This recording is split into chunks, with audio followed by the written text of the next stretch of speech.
Crysis 3 is unfortunately my least favorite game in the Crysis trilogy, but that doesn't mean it's a bad game. On the contrary, there are a lot of things I love about it, especially the ending. Crysis 3 takes place like 23 years after Crysis 2 in a dystopian future. The world is now run by an evil paramilitary energy corporation called Cell, and we get to join the resistance with our old teammate Psycho. This is a linear story-driven FPS, and the job is to save the world, initially from Cell, but ultimately from an alien invasion. I love that. We play as Prophet, aka Major Lawrence Barnes, formerly of the US Special Forces, who's been through some things.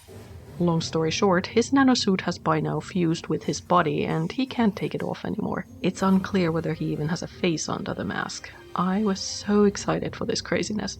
Speaking of the nanosuit, it now has a fun upgrade system that I wish had been available in the earlier games as well. First, you have to look for tech packages, and then, to upgrade the armor, you have to absorb a certain amount of damage, do a certain number of ledge grabs to upgrade the ledge grab speed, and so on. It's so good. I had so much fun with it. Other welcome new additions include hacking, vent crawling, audio logs, and the ability to pick up alien weapons. I love how they actually feel uncomfortably alien and not like, oh, it's just a shotgun but blue. It's cool, even though I don't actually use the alien weapons much. They pack a punch, but you can't reload, so you just end up looking for a new weapon too quickly. Overall, I love the gameplay. I personally just love the nanosuit and what it can do. I really enjoy the characters too, particularly Prophet and Psycho. These guys are an awesome pair. Prophet is trapped in the suit, but Psycho, kind of living up to his name, is envious because he'd rather be a super soldier than mere human. I love this theme in the narrative. It's powerful and I was genuinely touched by it. So why is this my least favorite Crysis game? First off, during the second half of the game I wouldn't call it battle fatigue, but maybe mud fatigue. The environments just get so repetitively dark and dreary. I get that Crysis 3 is where the crisis is at its most imminent, but the overload of doom and gloom gets tedious. There's so much trudging in the mud toward the end. It doesn't help that the aliens have switched to wearing black exoskeletons, because now they're really hard to see. Of course, it's smart of them, and it's plausible that they've evolved, but I find the gameplay less fun because I barely see what I'm shooting. Thank goodness for the very smooth enemy tracking function, and thank goodness for the mission waypoints, because I'd probably never find my way otherwise. The thing is, what I absolutely love in Crysis and Crysis 2 is the way they combine the impending apocalypse with sunshine. You have these gorgeous sunlit environments, but then you see corpses and hostile aliens. It really gets to me. It's such a chilling reminder that the universe does not care about our suffering. I love it. I wish Crysis 3 had done more of that as well. The second issue I have is with the world building. While I totally enjoy the setting of Crysis 3, I'm bummed out that it doesn't feature many characters or factions. Why is this a problem? By the end of Crysis 3, the entire planet Earth is facing an extraterrestrial threat, but it doesn't feel like a global catastrophe because we don't really see or hear that many people reacting to it. We're stuck in the ruins of New York City with some Cell soldiers and the rebels. When the aliens emerge, Cell fails to put up organized resistance. We never hear anything from their leader. No other organization chimes in, and we also never see any civilians, not even as corpses. The world in Crysis 3 feels small. I often feel like there are only 3 important people in it, and they're all in the same room with me. Crysis 2, on the other hand, featured a much smaller crisis on Manhattan, and yet we had the US Marines, Cell, a CEO, even private individuals trying to contain it. It was smaller, but it felt bigger, if that makes sense. I wish Crysis 3 had at least shown us some civilians to prove that they exist. Also, the narrative feels a bit rough in places, as if the developers skipped the final edit.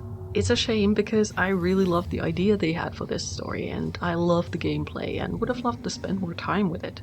Crysis 3 is cool, I just wanted it to be bigger, longer, and a heck of a lot brighter. I absolutely loved the ending. To me, a story stands and falls with how it wraps things up, and Crysis 3 had a lot to deliver. As a fan of the series, I really wanted some payoff after Crysis and Crysis 2 both ended on cliffhangers. I was so worried Crysis 3 would pull the same. But no, this game has a proper ending that does everything I wanted it to do. It has a great build-up, the scariest final boss fight I've ever seen, like oh my god, and it ties up the loose ends. I'm going to spoil the ending now, so if you don't want to hear it, please click away from the video or skip ahead to the time showing on the screen. Most importantly, the ending of Crysis 3 shows what becomes of Prophet. This is such a big deal because at this point the nanosuit has literally merged with his body, or more precisely, with Alcatraz's body. Prophet put a bullet in his head in Crysis too because his body was infected with the alien spore.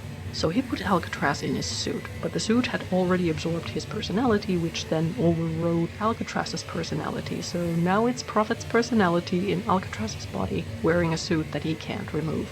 Crazy stuff. I love these games so much for the insane plot. I love the complication that fighting the alien invasion with an alien exoskeleton comes at such a steep personal cost. Like, what will happen to Prophet in the end? This was the gigantic burning question in my mind through the whole game. I thought that since he can't take off the suit and hence can't go back to normal life, surely he can't have a happy end. I had the awful suspicion that Prophet will end up dying to save mankind, and while it would be heroic and a satisfying ending after a fashion, I just didn't want to see the story go down that way. So, I was absolutely thrilled when it didn't. It turns out the nanosuit has the ability to take any shape. This is mentioned somewhere halfway through the game, and I wonder what the heck they were trying to say. I assumed Prophet would, I don't know, turn into a giant bomb or something and blow up the aliens. I couldn't guess what they were foreshadowing. But after saving the world, Prophet simply molds the suit to his former human form. So he looks human again, just with glowing blue eyes, but because it's not his skin but the suit, he can still turn invisible and all that. I can't put the words how much I flipping love this solution. I didn't see it coming, but I find it crazy satisfying because I like Prophet and I wanted him to live after everything he'd been through. So yeah, I do love this game. Great action, great characters, and best of all, the satisfying ending to a great story. And this closing scene here is just epic. Is that Ling Shan? I love that he went back there. It's the circle closing. But I refuse to believe the aliens are wiped out. I'm heartbroken that there's no Crysis 4 yet, because I think this series has fantastic potential for more. The Ceph built bases everywhere on Earth, so there could still be clusters of dormant aliens anywhere. We've only fought them on Lingshan and New York City. And then there are most likely Ceph out there in space who might want payback after we put a stop to the invasion. There's so much potential for future Crysis, and if Crysis 4 ever happens, I'll be 100% on board. Despite the imperfections here and there, I had so much fun with this trilogy that I really want more. Here's to hoping. Have you played any of the Crysis games? Are you excited for Crysis 4? Let me know in the comments below, and thank you for watching.